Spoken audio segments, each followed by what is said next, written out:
You talked about the rights of obtaining the rights from CBC of the neighborhood and things. How did the copyrights work then, particularly with the music that you and Josie wrote? Well, early on, Josie and I, of course, wrote a lot of music for the Children's Corner. And people, I think their name was Bregman, Vaco, and Kahn, came and said, we will make a songbook for you, and we will pay for a record if you will sign over all your copyrights to us for $1 a piece. And we didn't know. I mean, we were babes in the woods. We signed all of the copyrights to those early songs to this music company. They fulfilled their part of the contract, which was making a long-playing record and a songbook. But they also owned the copyrights forever. And so some of those early songs, if I want to use them on the neighborhood, I have to pay to use them on the neighborhood. It seemed so unfair, and yet it's a good lesson, and for anybody who's watching or listening, it would be wise.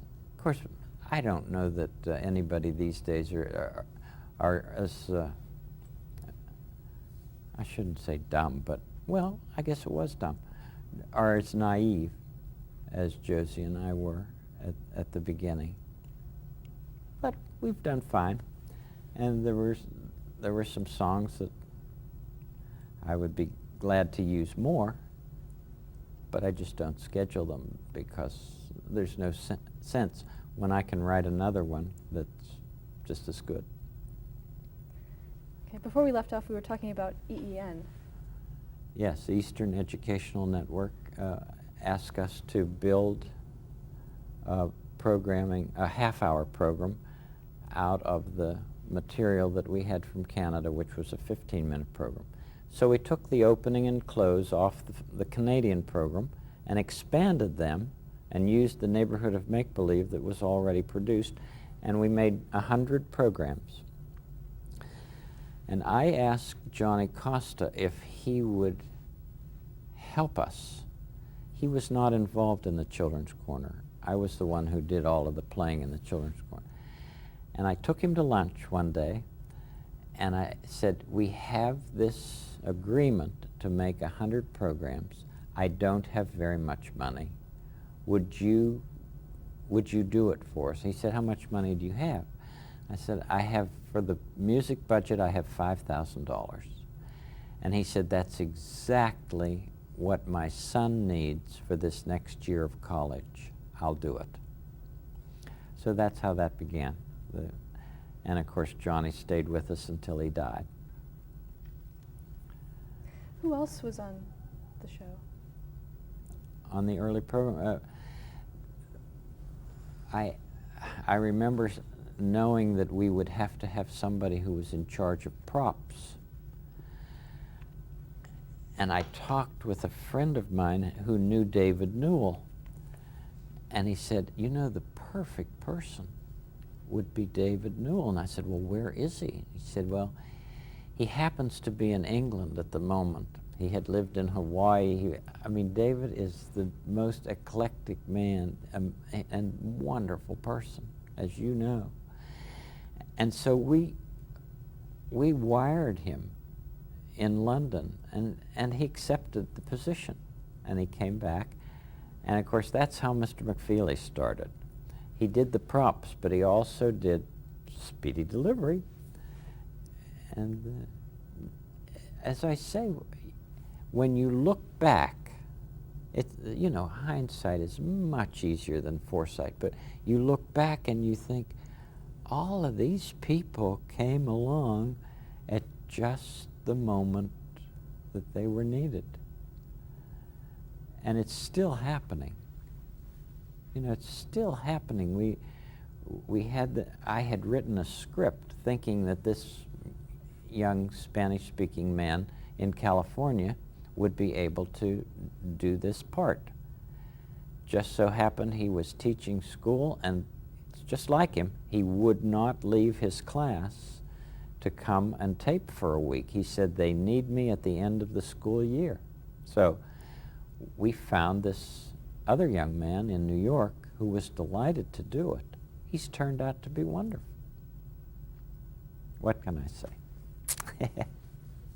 What about Betty Aberlin? How did she join? Oh, Betty came early on. We put out a general talent call saying that this was what we were going to do for the EEN, and anybody who was interested, please let us know. Well, Betty's former husband was a doctor here in Pittsburgh, and Betty's an accomplished actress, but she was living in Pittsburgh.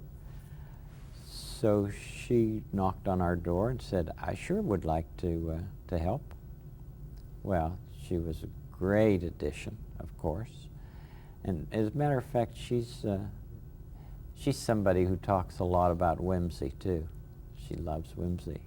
And also Emily Jacobson was our poetry lady on the Children's Corner, as well as the early neighborhood programs. And Emily and Daniel had a relationship that was really tight. Emily taught Daniel his favorite poem, and it was written by a person by the name of Moloch, I believe. And it says, if you can't be a pine on the top of a hill, be a shrub in the valley, but be the best little shrub by the side of the rill. If you can't be a woods, be a tree. If you can't be a highway, then just be a trail. If you can't be the sun, be a star. It isn't by size that you win or you fail. Be the best of whatever you are.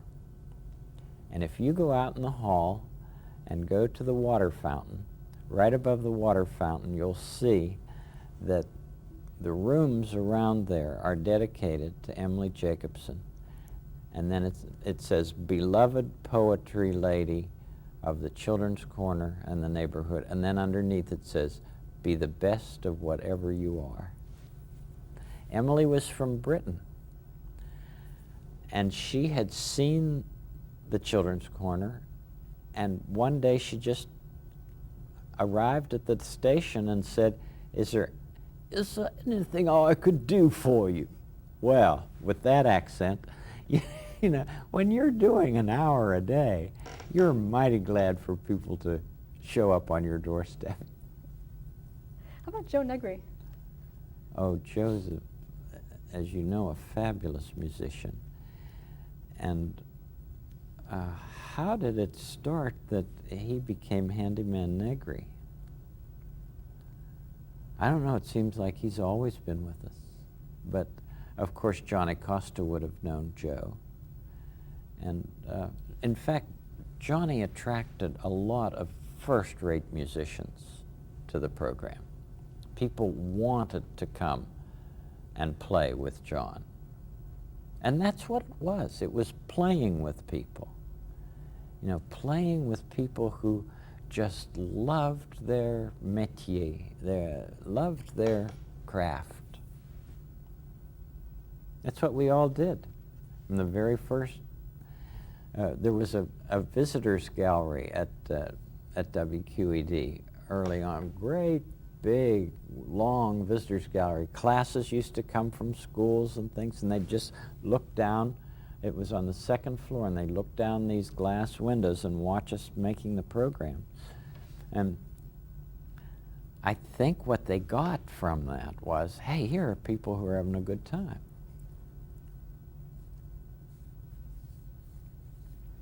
What about Robert Trow? Bob Trow was a long-time member of the broadcast community in Pittsburgh. He was very well known on the radio, doing voices. And I just thought up these characters for him. In my child development work, I knew that very young children, as they were learning their language, once they had mastered their English, they loved playing with words. They loved to do nonsensical stuff. They just, there's something about the tongue that likes playing with syllables. Well, that's how Robert Troll began. And I think Robert Troll was first, and then Bob Dog came later. But of course, Bob Troll played them both. But such a gifted man. I'll never forget the day he walked in the studio. You know, Studio A next door is very large. It's the largest studio in Pittsburgh. It's 80 by 80. And the neighborhood of Make-Believe takes almost the whole studio. It's so big.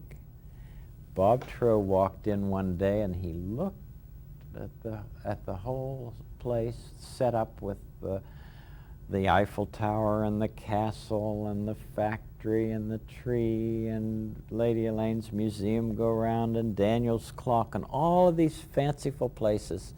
And he said to everybody, you know, I remember when this was all farmland. What about Chuck Aber? Chuck Aber came later. He and Maggie Stewart were very close friends, and it was fun to develop Westwood for them. And I like the idea that Maggie is the mayor of Westwood and Chuck is her associate mayor. Chuck is a very gifted actor, and so is Maggie. They both are fluent in sign language. They and Michael Moritz are the sort of new generation of the neighborhood. Michael is our new musical director. They've all known each other and grown up together. It's really fun to work with them. Chuck is so gifted and always so well prepared. And he and Maggie, when they go on personal appearances, the kids just love them.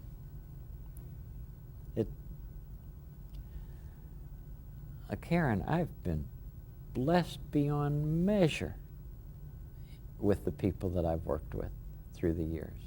I mean, many of the people at Family Communications are here over 20-some years. You know, we just don't leave. What about some of the puppets, the new puppets that you introduced on the show? Dr. and Mrs. Frog, Queen Sarah. Yes. Well, King Friday thought that it would be nice to have a wife, and so Queen Sarah came along. Her name was Sarah Saturday, and she came along, and it gave us a chance to have a wedding on the neighborhood. It gave us a chance to have the birth of a child, to deal with that. And there was Harriet Elizabeth Cow.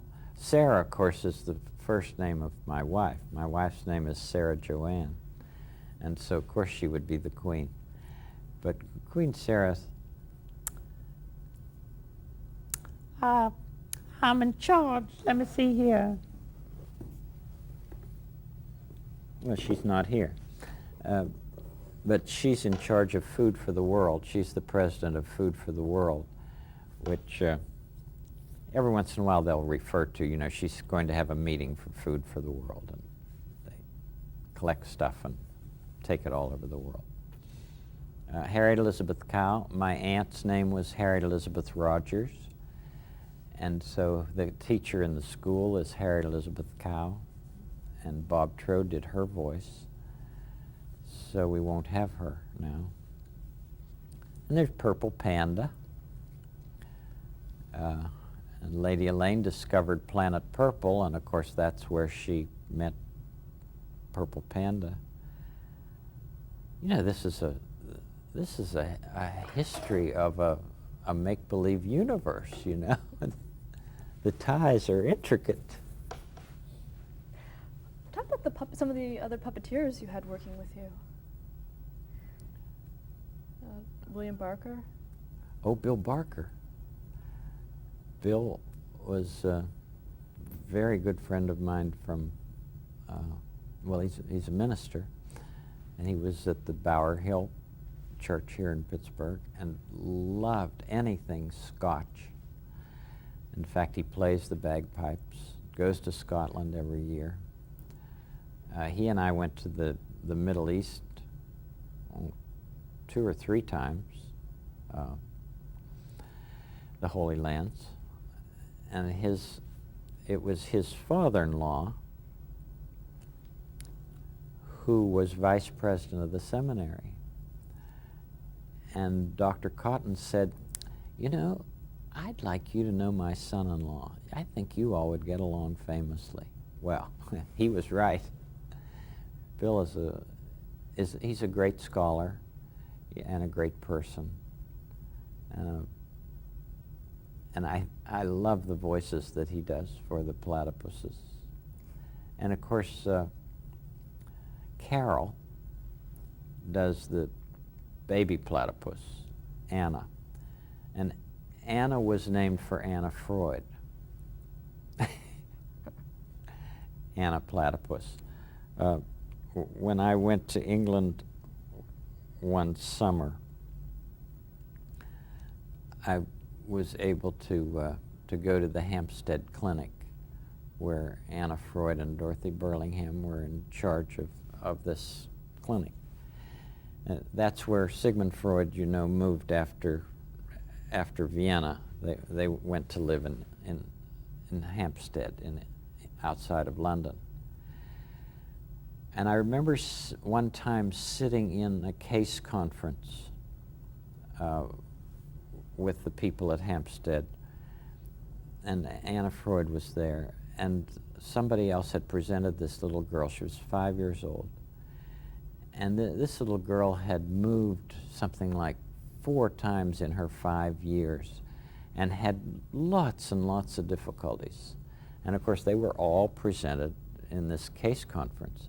And at the end, I remember Miss Freud sitting back and saying, what fascinates me so much about this little girl is how, with all the difficulty in her life, how she turns out to be so normal. That's what we must always try to understand. Well, that really impressed me. You know, no myopia with pathology. It's let's find out what makes children healthy and do all we can to give that to them. Well, I sure try to do that. Talk about putting the show together. You write the scripts. Mm-hmm. Talk about that process, picking the topics, the actual writing, who you consulted with. Yes. Well, as long as Margaret was alive, she and I would talk about possible themes, and I would always, I remember even when I was in Nantucket, I would call her. One time, we decided that we should write a song about permissible regression. You know, regression in the service of the ego. And I thought long and hard, how can I do that? And I remember coming to me in Nantucket. I called her up and I said, what do you think of this? Sometimes you feel like holding your pillow all night long. Sometimes you hold your teddy bear tightly. He's old, but he's still strong.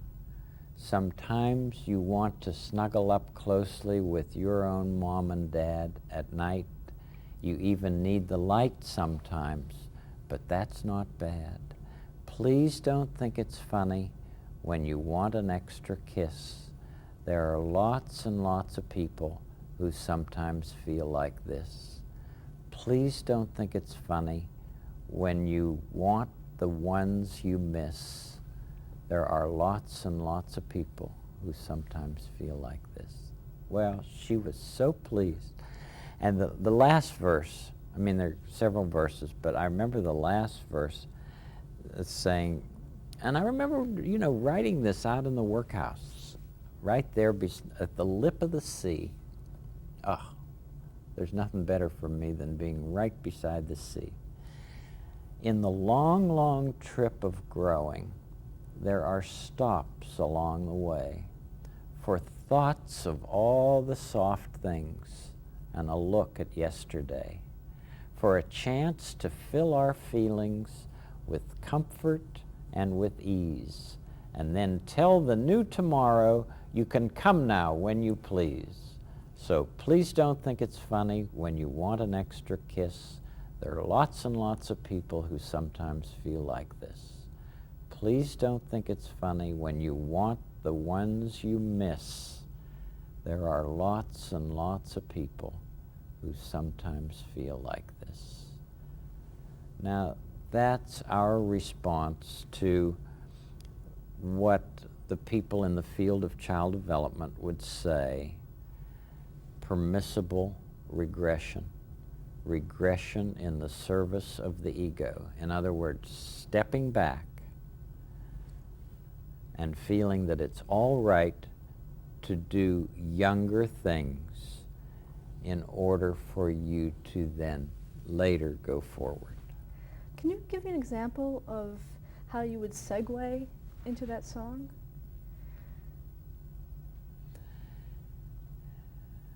We might have a theme in which King Friday and Queen Sarah have to go off somewhere to work for a whole weekend,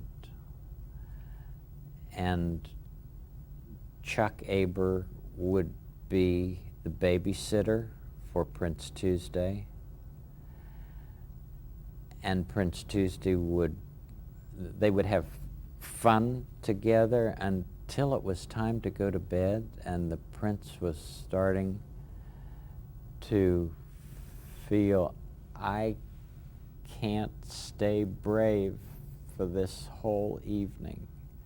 And Chuck Aber would say, please don't think it's funny when you want an extra kiss or the ones you miss, There are lots and lots of people who feel like this. And then that helps the prince know that he's not alone in those feelings. It also helps the people who are listening to what the prince and Chuck are saying to know that they're not alone. And that it's okay to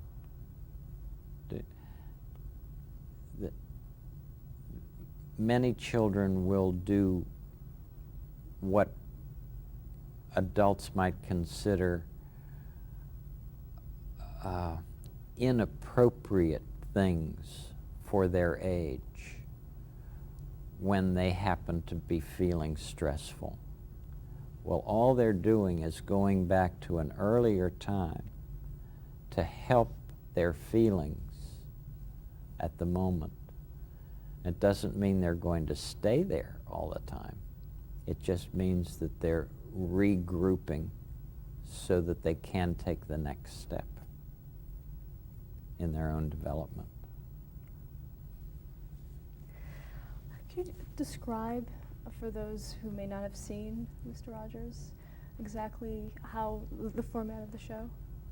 I come in at the beginning of the program and sing Won't You Be My Neighbor? And I just change into a sweater and sneakers, and often I bring something that launches us into. I don't suppose it would be helpful to talk about the computer site, but that shows a lot of what we do. The pbs.org/Rogers.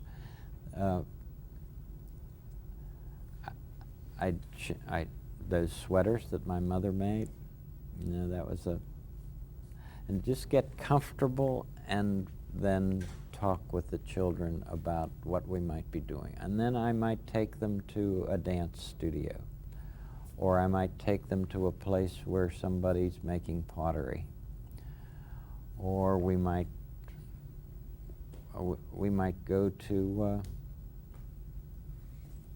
anywhere that might be of interest. In this last group of programs, we went to George Rhodes' place, where he manufactures these enormous ball machines that the balls go along these tracks and hit gongs, and I mean those installations are huge. And we went to his place in Ithaca and taped with him, and he said, you know, it all starts with one idea. And oh boy, do I like children to hear that. You know, that's where everything begins. Now, when you go to a place like that, do you talk to them beforehand, or do you go in and just want them to tell you and the audience at the same time about what they do? Yes, invariably, I just want them to show what they're interested in. And hopefully they'll look enthusiastic about it still, you know. But I prepare the children for it. I tell them that I'd like them to come with me to this place, and usually I tell them what it's about. And then there are other things that we do, like going to a hospital to show the children an emergency room and what you might expect there.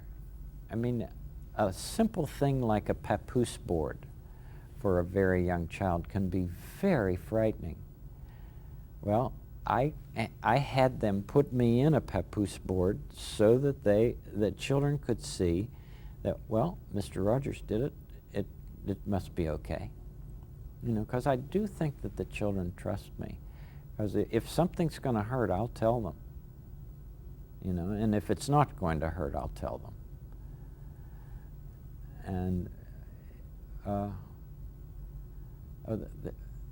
practically every program we go somewhere or do something beyond the studio. Then when I come back, we recap that, and then I say, let's just have some make-believe. And then when we go to the neighborhood of make-believe, there's usually something in the previous reality that triggers what happens in make-believe. Can we first talk about what to use to transition to the land of The make-believe? trolley? Oh. Yeah, how did that come about? Well, the trolley was already on the children's corner. It moved along the set just kind of just for movement. It never really went anywhere that I know of. But in Canada, as a matter of fact, this trolley is a Canadian trolley. It was made for the program in Canada. Let's stop there to change the tape.